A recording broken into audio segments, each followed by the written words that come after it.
Sziasztok, én Molnár Márk vagyok. Sziasztok, Tatarek József. Ez itt a Szeretet Podcast, és ma az önfeláldozásról fogunk beszélni.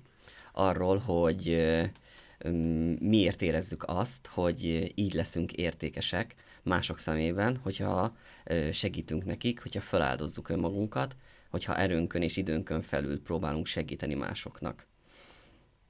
És ugye ma nagyon sok forrásból hallani azt, hogy csak másoknak segíts, mert így mozdulhat előre a világ, segítsd az ő fejlődésüket, sokszor még akkor is, hogyha ők nem kérik.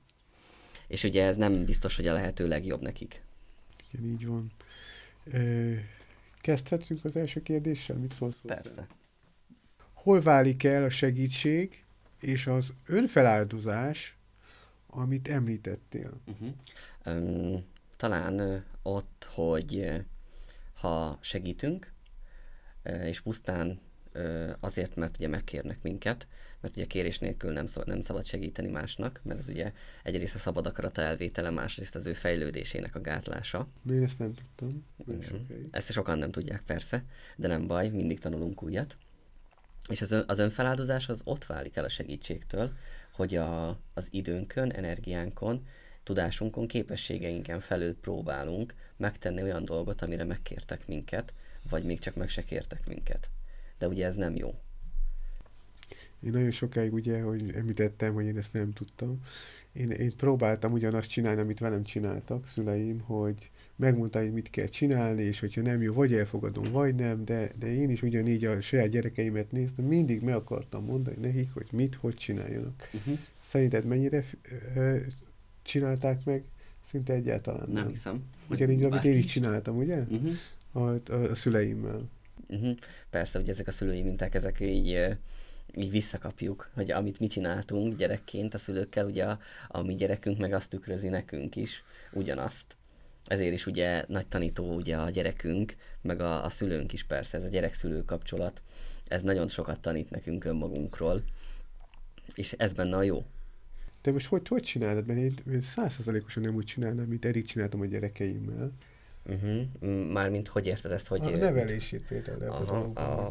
Hát a nevelés... Hát, igen, a gyereknevelés ez egy nagyon, nagyon sokrétű kérdés. És az önfeláldozás része. Az önfeláldozás részéből viszont én talán úgy állnék hozzá, hogy persze jó az, hogyha segítesz a gyerekednek, jó az, hogyha segíted az ő fejlődését, de érdemes nagyon nagy tudatossággal figyelni arra, hogy az, amit én megcsinálok helyette, vagy megcsinálok neki, az vajon elveszi-e az ő fejlődését? Elveszi-e azt a lehetőséget tőle, hogy ő több legyen?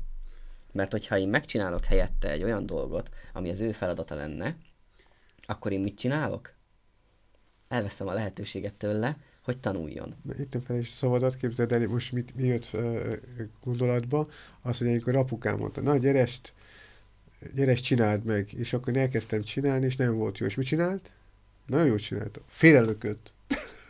És majd gyere, így kell megcsinálni. És másodszorra is, na, megint félrelökött. Még mindig nem jó ebben a részében. De félrelökött, és majd a félrelökés az már egy olyan félelmet indított el bennem, emlékszek rá, és nem rosszul akart ezt ő, vagy nem rosszul csinálta, hanem csak ő ezt a mintát. Így tudta ezt átadni. Miről elé beszéltél, igen.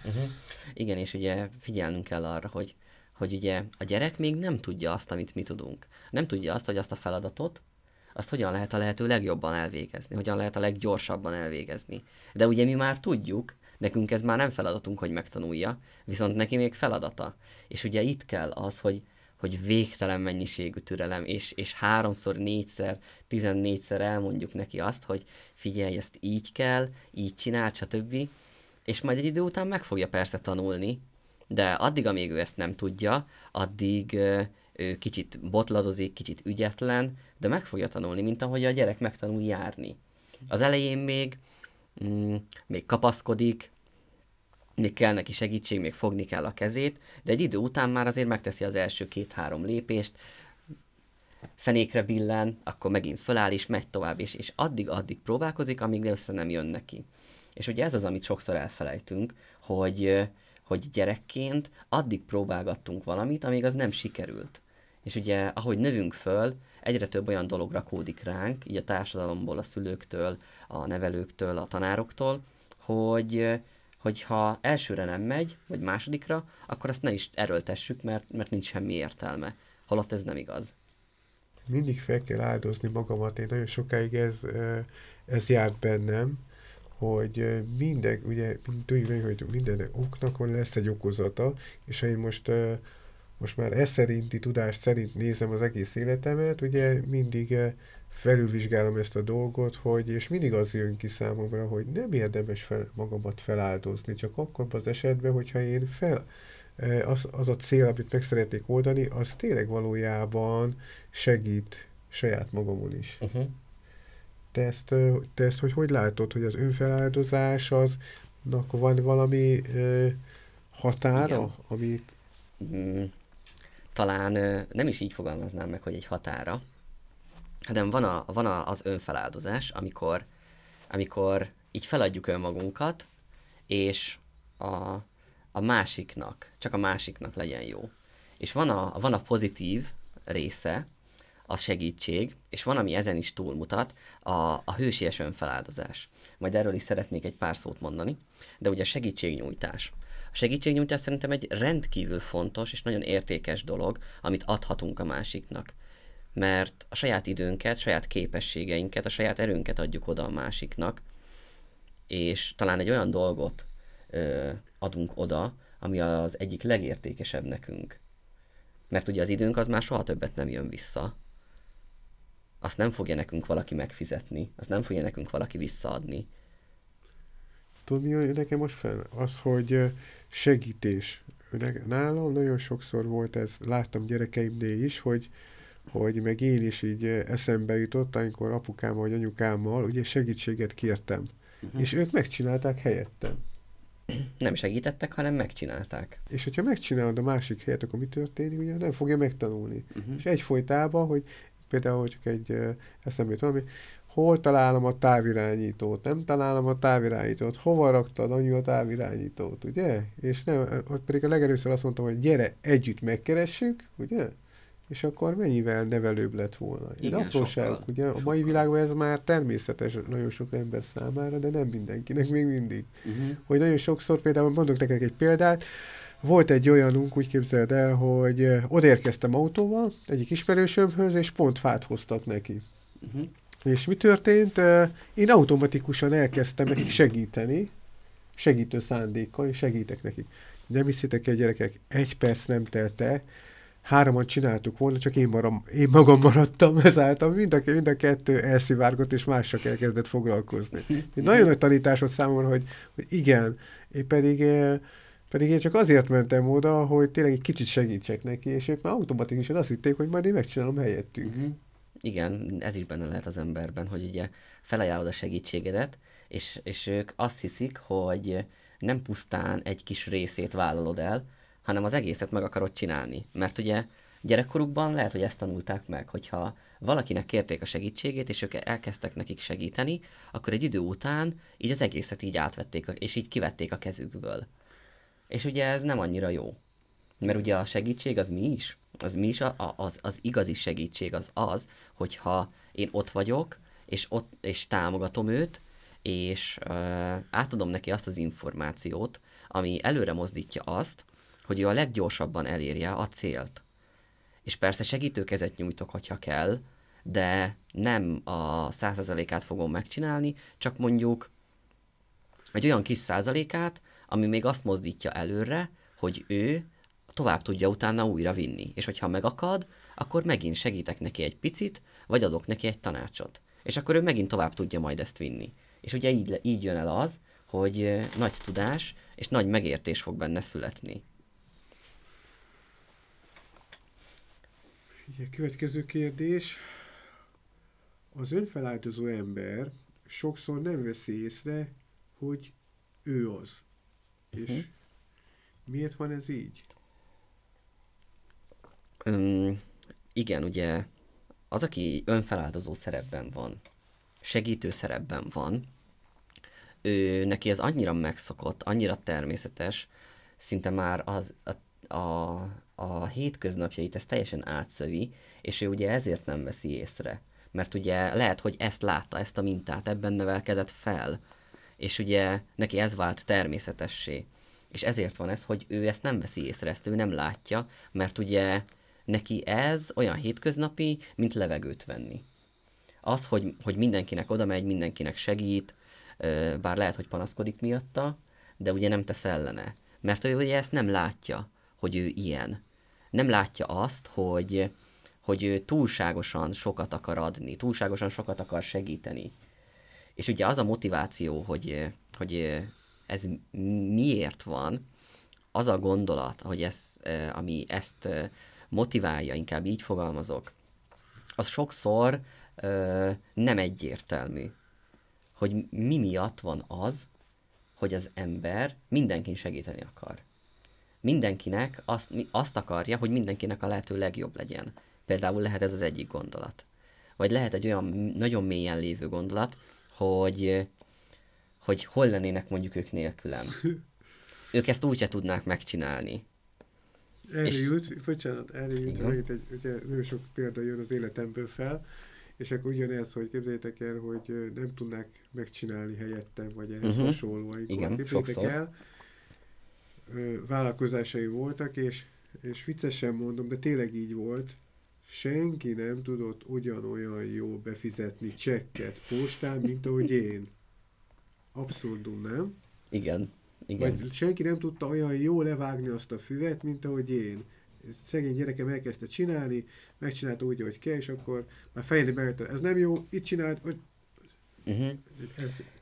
Igen, bár ez nem is annyira már az önfeláldozás, a segítés, hanem ez egy picit már másabb, ez a, hogy is fogalmazzam, ez már a sokkal negatívabb megnyilvánulása ennek a segítésnek, amikor ugye átvesszük az embertől azt a feladatot, mert ugye úgy véljük, hogy ő nem csinálja elég jól. Nem jó az nem annyira jó az, ahogy csinálja. De a végén, úgy képzeld el, amikor telt a nap, ugye? Ide mentem oda, hogy ezt csináltam, azt csináltam. A végén ugye a Petikének, a Marikának, a Lacikának, mindenkinek segítettem, és a végén mi történt, hogy én úgy el vagyok fáradva. Én annyi mindent csináltam. Én látod, nélkülem nem is tudták volna ezt megcsinálni egyáltalán, meg hogy csinálták volna meg, és ezt igen, ezt hónap is meg kell csinálnom, meg hónap után is meg kell csinálnom. És engem nem sajnál senki. Igen, hogy téged nem vesz észre, hogy ezt az önzetlen feláldozást, ezt senki nem hálálja meg, ezt senki nem ad vissza. És ugye ez is egy kis feszültséget szül az emberben, persze, és ez nem jó. Mert ugye hogyha belátja az ember azt, hogy ő egy ilyen segítő, egy ilyen önfeláldozó szerepben van, akkor ez ellen tud tenni, és ezt el tudja kerülni. Persze, akkor így tudni fogja azt is, hogy mikor kell tényleg segítenie, mikor kell tényleg odaadni az idejét, energiáját, de nem lesz az, hogy mindenkitől el fogja venni az ő feladatát. Mert ugye nincsen benne ez, hogy nélkülem semmi sem működik. És ugye lehet még egy másik aspektusa is ennek az egésznek. Például fél az ember attól, hogy a másik majd megvonja tőlem a szeretetet, hogyha én nem segítek neki. Hogyha én nemet mondok neki. Vagy éppenséggel megszakítja azt az emberi kapcsolatot, ami közöttünk van. És ugye ez a félelem, ez már inkább egy fóbia, mint sem félelem, mert ugye befolyásolja a cselekményt, befolyásolja a mi viselkedésünket. És ugye ez a gondolat, hogy ő megvonhat tőlem valamit, ez annyira megrémiszti az embert, hogy inkább még hogyha aztán panaszkodik is, meg őrlődik rajta, hogy ezt miért kellett megcsinálni, meg már megint olyan hulla vagyok a nap végére, és már megint nem volt időm semmire, ami az én feladatom lett volna, és lehet, hogy panaszkodik, de mégis megcsinálta. És holott, hogyha ő ezt felismerni, és tenni, és azt csinálná, vagyis sőt, inkább egy picit másképpen fogalmazom, hogyha ő felismeri azt, hogy benne vannak ezek a félelmek, ezek a fóbiák, és ő ezt felül tudja írni, és megérti azt, hogyha ő nemet mond, akkor nem fog a másik nem fog a másiknak ez rosszul esni. Nem fogja a másik megvonni a szeretetét, a figyelmét. Nem fogja megvonni azt a kapcsolódást, ami közöttük van. Csak azért, mert ő nemet mondott egy bizonyos dologra. Nekem ez az jutott eszembe, Dömi István mesterünknél, önfejlesztő tana, második fokozat, ugye ott a 9 tükör, hogy tényleg Igen, valójában a személyiségtípusok. milyen vagy, és az számomra az első 9-et, amikor legelőször felvettem ezt a képzésát, aztán tényleg lefogytam abban is szépen. Igen, Saját magaddal kell szembenézni, akár ebből a szempontból is nézve, amit elébb elkezdtünk itt átbeszélni, hát hihetetlen volt, hogy én ennyire egyszerűen működök, mint ember. És a 9 tükör van 9-féleképpen. Említetted, hogy ugye egy sablonos, olyan kissé, hogy ugye ilyen 9 arcunk van, és hogy ilyen nagyon jól beskatujázható az ember ebbe a 9 viselkedési mintába, ebbe a 9 formába, és ugye ez ugye azért is van, mert 3 értelmi és 3 érzelmi motor van az, ami ezt a 9 személyiségtípust így összerakja, ugye 3x3 9, és ugye az ember bár persze tagadja, hogy nem, ő nem ennyire sablonosan működik, ő nem ennyire sablonosan viselkedik, és ugye ez csak személyiség szinten igaz. Ez ugye az embernek a személyiségének a szintjén igaz, mert ugye az egyéniségünk az már egy sokkal összetettebb, egy sokkal nagyobb rétű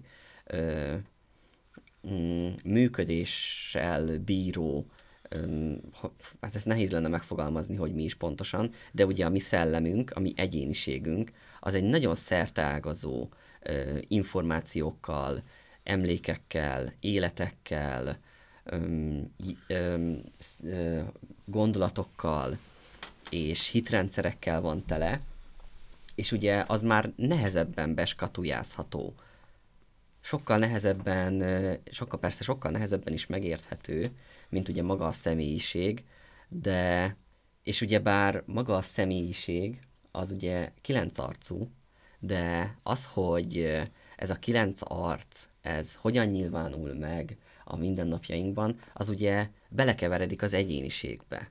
És ugye, bár azért vannak sablonos viselkedési mintáink, elég sok, de az egyéniségünk az, ami színessé teszi ezt a világot. És nem az van benne, hogy minden ember csak egy tucat ember. Mert ez nem igaz, mert ugye van egy egyéniségünk is. És ez teszi olyan színessé, olyan érdekessé az egész életet. Igen, így van. Következő kérdés. Van, aki akkor érzi magát értékesnek, boldognak, mondjuk így, ha másoknak segít, és ezért ők hálásak neki. Beszélné nekünk erről egy picit? Igen, ugye az ilyen emberek, ők sérült önbecsüléssel rendelkeznek sokszor. És ugye az ő értéküket, az ő értékességüket azt határozza meg, hogy a külvilág mit mond róluk, hogyan vélekedik róluk, hogyan értékeli őket, és hogyha kapnak tőlük pozitív visszajelzést azért, mert segítenek, akkor az ő értékük az jó, az fényes, az ragyogó, és ők egy ilyen pozitív embernek szeretnék magukat látni, egy ilyen jó embernek szeretnék magukat látni, és ezt csak úgy tudják elérni, hogyha ezt mások visszatükrözik nekik.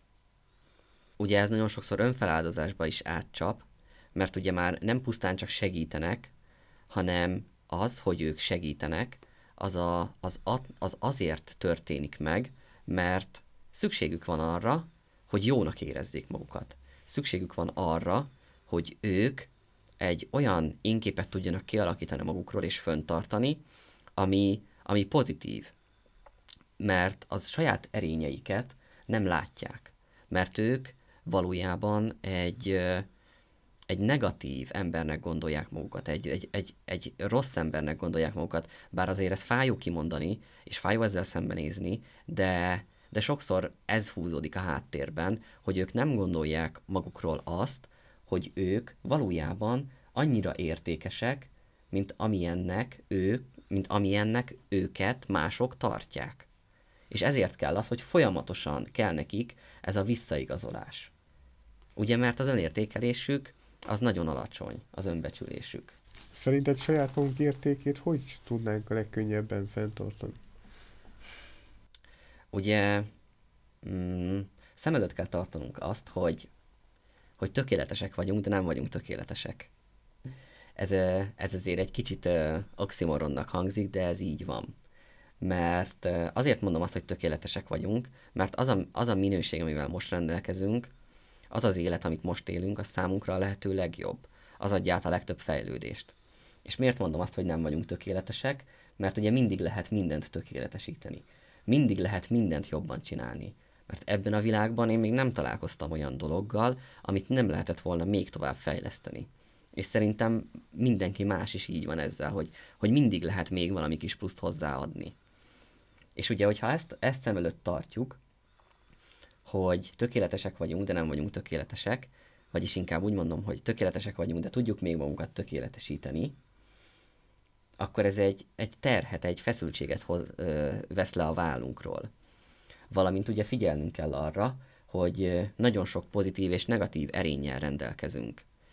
És hogyha figyelünk arra, hogy a negatív dolgokat, azokat elengedjük, kitisztítsuk, és a pozitív dolgokat viszont erősítjük magunkban, akkor ez megint csak egy olyan énképet alakít ki bennünk, egy olyan stabil énképet, ami abban segít minket, hogy pozitív embernek, jó embernek láthassuk magunkat. Az szerinted az igaz az a megfogalmazás úgy, hogy amilyen vagyok, azt tükrözöm ki magamból? Ahogy gondolkozok, azt tükrözöm ki magamból? Amiképpen... Inkább úgy fogalmaznám, hogy ami bennem van, amilyen én vagyok, azt tükrözi vissza a világ. És ugye ez szinte már közhely, hogy a világ csak egy tükör arról, ami bennem van. De mégse vesszük észre. De mégse vesszük észre, és mert nem vesszük komolyan. Hogy ez tényleg így van, hogy az ahogyan én gondolkozom, az, ahogyan én vélekedek bizonyos dolgokról, ahogy én ítélek meg bizonyos dolgokat, azt tükrözi a világ is számomra. Hogyha legutóbb egy beszélgetés alatt nehezen akarta ezt valaki megérteni, és akkor én felhoztam egy olyan példát, hogyha mondjuk van benned egy olyan negatív jellemvonás, hogy durva beszéd, akkor azt az élet vissza fogja neked folyamatosan tükrözni, mindaddig, amíg azt el nem engeded önmagadból, amíg ki nem tisztítod. És ugye a párod, a főnököd, a szüleid, a családból bárki, ez folyamatosan tükrözni fogja neked, hogy ő durván fog veled beszélni. És ugye mindaddig jön elő ez újra és újra és újra az életedbe, amíg ezt tényleg teljesen el nem tudod engedni. És miután ezt elengedted, akkor már nem fog visszajönni feléd. Nem fogja tükrözni az élet. Ugye ezt így kell érteni, ezt a tükrözést. Hogy tudod elengedni? Vagy milyen technikát? Vagy hogy vagy? Merre tanulod? Hát ugye a legelső lépés az a tudatosítással kezdődik. Mert hogyha tudatosítod azt, hogy neked van egy bizonyos jellemvonásod, vagy mondjuk több is, de én állítom, hogy negatív jellemvonása így minden embernek legalább 200 van, amit össze kell tudnia írni. És ez még csak a negatív volt, persze. Ezt a 3 nem tudtam. Igen. Én 10-tel is nagyon megszenvedtem, és nem is tudom, valami 2-3 hét kellett ahhoz, hogy így össze tudjak szedni ilyen nagyjából 100-at. Mert ugye nem ismerjük annyira önmagunkat, nem ismerjük annyira a jellemvonásokat, mert erről nem nagyon tanulunk. És ugye, hát igen, ebben nem mennék bele, hogy miért van ez, de mondjuk úgy, hogy igen, egyetértek. Ugye, és fontos, hogy ne csak a negatív jellemvonásokat tartsuk szem előtt, hanem a pozitívakat is, azokat is írjuk össze. Még a hitrendszereket, ugye? Igen, de most ennyire mélyre azért még most nem menjünk bele. De ugye, hogy hogyan lehet ezt ugye elengedni, ezeket a negatív dolgokat. Ugye vannak azért olyan meditációk, meg olyan technikák, olyan tudatos technikák, amik segítik azt, hogy mi átformáljuk önmagunkat. De mondjuk, ha csak folyamatosan olyan gondolatokat fogalmazunk meg magunkban. Például, hogyha lusták vagyunk, akkor olyan gondolatokat kell megfogalmazni, amik ugye ennek pont az ellenkezői, hogy én szorgalmasan végzem a feladataimat. Szorgalmasan és gyorsan szeretem elvégezni a hétköznapi feladataimat. Én szeretek tevékenykedni, és hogyha ilyen gondolataink vannak, ilyen mondatokat ismételgetünk folyamatosan önmagunkban, már ez is nagyon-nagyon sok olyan már ez is nagyon-nagyon sokat segít abban, hogy el tudjuk engedni, felül tudjuk írni ezeket a mintákat, ezeket a jellemvonásokat. De másban nem is, de legalább tudatosítja bennünk. Igen. Valamilyen szinten tudatosra hozni. Igen, mert ugye ezt is két oldalról meg lehet fogni. Az egyik, erősítjük a pozitív oldalt. A másik, gyengítjük a negatív oldalt. És ugye ezt úgy kell csinálni, hogy így szépen így szeletről szeletre, lépésről lépésre haladunk, és mindig csak egy kicsit engedünk el. Mindig csak egy negatív hitrendszert engedünk el, vagy csinálunk egy olyan gyakorlatot, ami segít abban, hogy ezt a negatív jellemvonást, ezt át tudjuk formálni pozitívvá, vagy ki tudjuk magunkból tisztítani. Motoszkál a fejemben ez a gondolat, de még neked sem említettem még ezt, hogy mit tervezek, de majd talán így a forgatás után majd átbeszéljük egy kicsit. Én tervezek egy karmaképzést, amiben pont erről lesz szó, hogy ugye hogyan éljünk úgy, hogy a sorsunkat azt ne elszenvedjük, hanem örömmel és pozitívan megéljük, és megtapasztaljuk azt, amit kapunk, és gyorsan tudjunk fejlődni.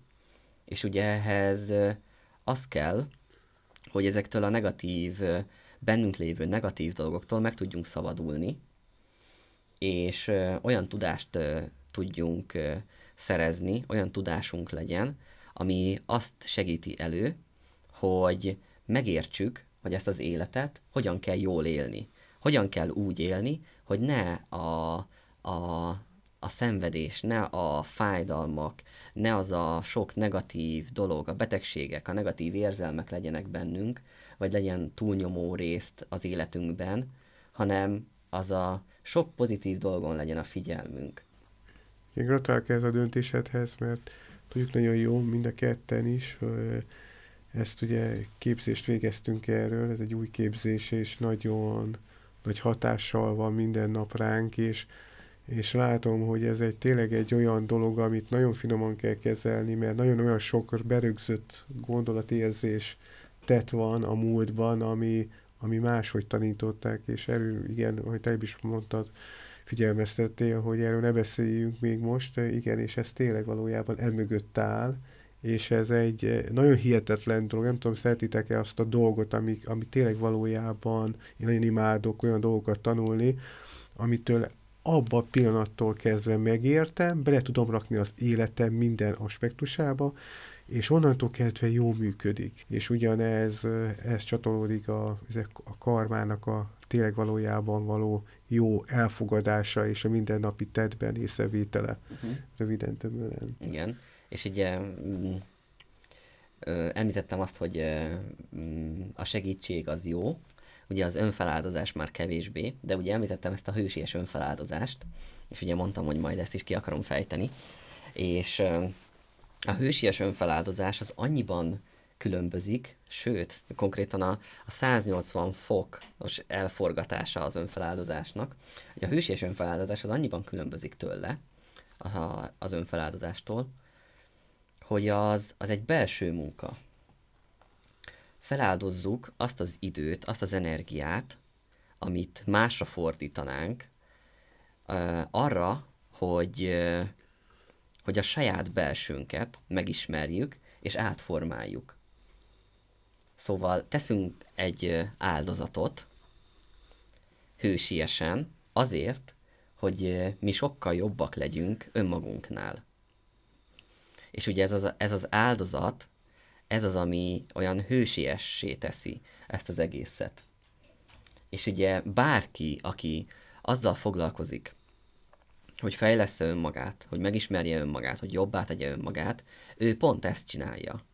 ezt a hősies önfeláldozás elvét alkalmazza. Mások érdekében. Végül is. Igen. Önmaga és mások érdekében. Inkább így mondanám, mert ahhoz, hogy megváltozzon a környezetünk, ahhoz, hogy megváltozhasson ez a világ, ahhoz önmagunkat kell megváltoztatnunk. Mert ez a világ attól ilyen, amilyenek benne vagyunk. Akik ezt a világot, akik ebben a világban élnek, ők formálják ezt a világot. És hogyha jobbá szeretnénk tenni ezt a világot, akkor nagyon egyszerű a dolgunk, mert nem azt a 7-8 milliárd embert kell megváltoztatnunk, hanem csak azt az egyet, akik mi vagyunk. Szóval szokták mondani, és nagyon igaz, hogy másokat úgyse tudsz megváltoztatni. Sokszor halljuk így párkapcsolatokban is, ugye, hogy jó, hozzámegyek, de majd én megváltoztatom. Persze, igen. Az nem fog működni. Ez sosem működik. Mert ugye a változás az nem kikényszeríthető.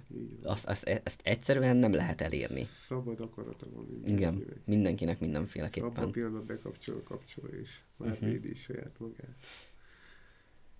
Az egyszer biztos. Gondolatod?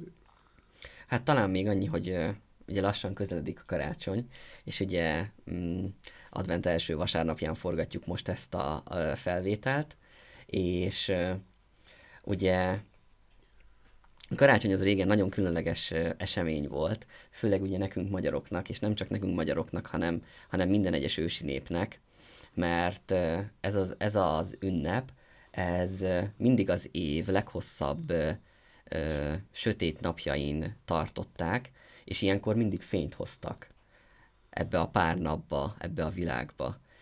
Köszönjük szépen, Márk, és annyit szeretnék ehhez hozzáfűzni, hogy nagyon szépen köszönjük ezt a mély és őszinte gondolataidat, amit elmondtál, Szépen. És nagyon várjuk már a következő részét ennek. Köszönöm szépen. Én is köszönöm. Sziasztok! Sziasztok!